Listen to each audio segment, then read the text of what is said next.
I'm going to quickly run you through iCube so that you have a general standard contrast against. iCube is something that was built by a lot of people from the Ruby community. So they essentially used Cucumber to run their tests. If any of you are familiar with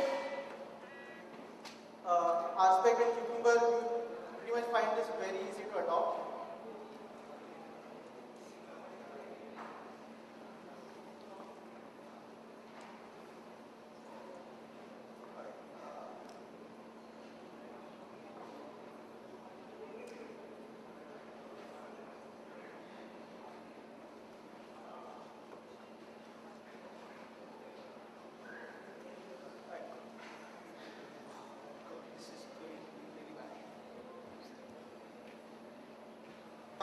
Is a feature described in iCube.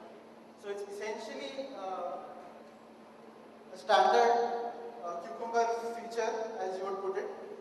It's described in the given, when, then format. So you start with the description of the feature. You set up a background. In the background, you'll notice the step says, given a particular application is loaded in the iPhone simulator. Alright, so the first step shows you that given a particular application is loaded in the iPhone simulator, then you go on to the actual verification. So when I tap on a particular button, I should see some other control and so on and so forth. It's fairly simple to see why this would see a lot of adoptions, because it actually lets you write all of your tests as plain text that everyone, including business users, can read. And then this is actually executable code. So I can then go to my command prompt and simply say that, and then you should see the tests in action. There it is. Sorry. And that's the, and those are the tests actually executing. So as it executes each step in the simulator, it also prints them out of the terminal, shows you output. In the little while, you're even seeing a failure over there. Oh God, the contrast is really bad, so you can't see it. But it reports back failures, tests that you haven't yet implemented straight in the command line. Coming from the Cucumber and the Aspect background, there's a lot of focus on being able to run things from the command line, run things possibly even in headless code, so that you can stick them into continuous integration environments. Let's look at some of the other iCube features that have been implemented so that you can get an idea of what other things you can actually do with it. Over here you notice this is the step that I had actually implemented to scroll through the application. So it's a simple drag gesture that you can describe as when I drag from a particular point X to a particular point Y, what happens? Now that we've actually seen these two tools, what the obvious question that comes up is that which tool do you think we should use? My answer right now is that it's actually a bit of a mix and match. Both of these tools have their own capability, have their own sweet spots. And you have to figure out where your application fits in that spectrum and see which features you want to test using which application.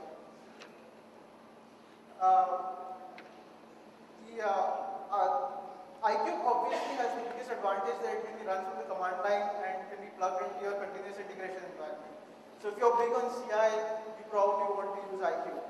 But UI automation, on the other hand, has much more fidelity. You can actually scope into your application, probe for particular controls, look at more attributes for a control, whether a particular control is visible or not, whether it's disabled or not, stuff like that. So the API is much more powerful there.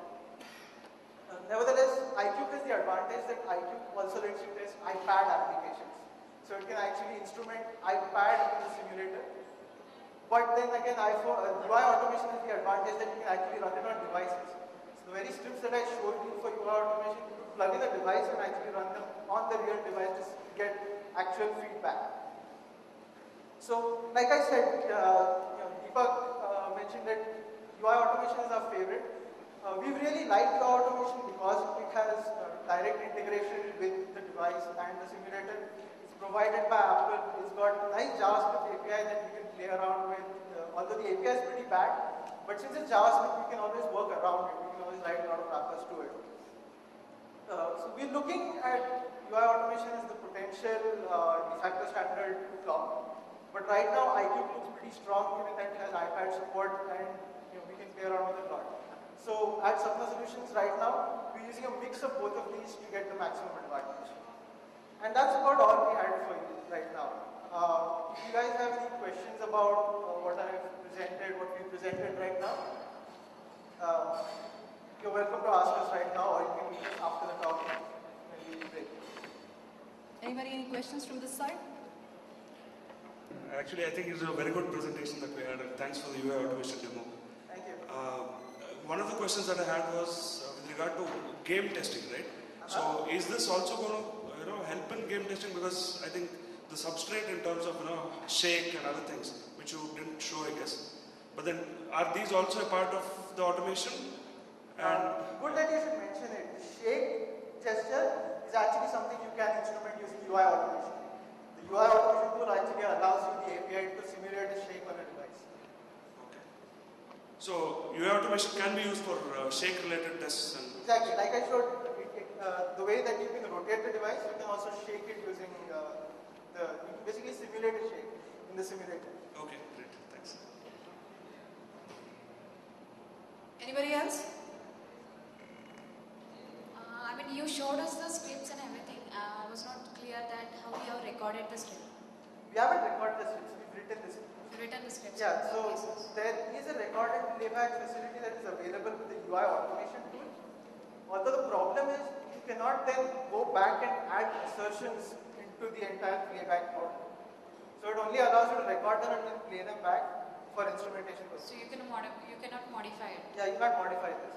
What the JavaScript API allows you to do is it actually allows you to stick assertions into your workflow so that you can verify that the events have occurred out the way you want them. Okay. If you want to put in the state. Sorry, I'm cutting you off. Okay.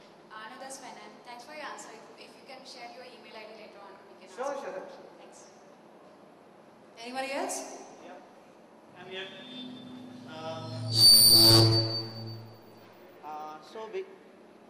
Am I audible? Yeah. So you showed us the demo on the simulator, right? So how reliable is the simulator to run the test, or is it you should run it onto the device? So simulator is from Apple, right? But how reliable it is to run it on that? That's a good point. Deepak would actually be better at answering this question. But it's okay, I think he's pulled his mic off. But I'll answer this question for you.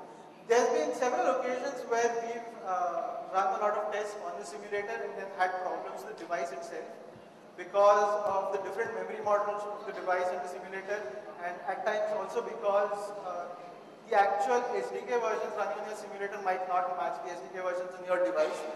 So things like this can cause differences, which is why you want to try it out on both. You usually want to do an extensive amount of testing on the simulator and then monkey test your device to make sure that the edge cases aren't taken. Does that answer your question, Siddhi? Good. And I guess our time's up. Or can we take another question? Yeah, we can take another question. The last question. Whatever you've shown, is it possible to execute multiple scripts at a time? Yes, you can. So I've just written them out as individual scripts so that I could demo them separately. What you can do is you can write one script that writes them one thing. I am talking like if there are 10 scripts. Right. You want to execute 5 scripts at a time. Right, so that's what I'm telling you. Right now, what you can basically do is you can write one master script that includes the rest of those scripts and then run the master script. Okay, like not that, suppose there are 5 different scripts. You are saying all the data is coming in one script, we can execute, but there are 5 different scripts if you want to execute all the 5 at a time. Like in other automation tools, we can execute in parallel. Yeah. Well, it might actually be possible to do that. We haven't played around with the UI automation tool itself to do that to that extent, because if you've noticed the instruments API, we're stuck in just one instrument. You can actually put in multiple instruments over there. But we don't know how it will behave in terms of the simulator itself, because Apple doesn't let you fire more than one instance of the simulator at a time.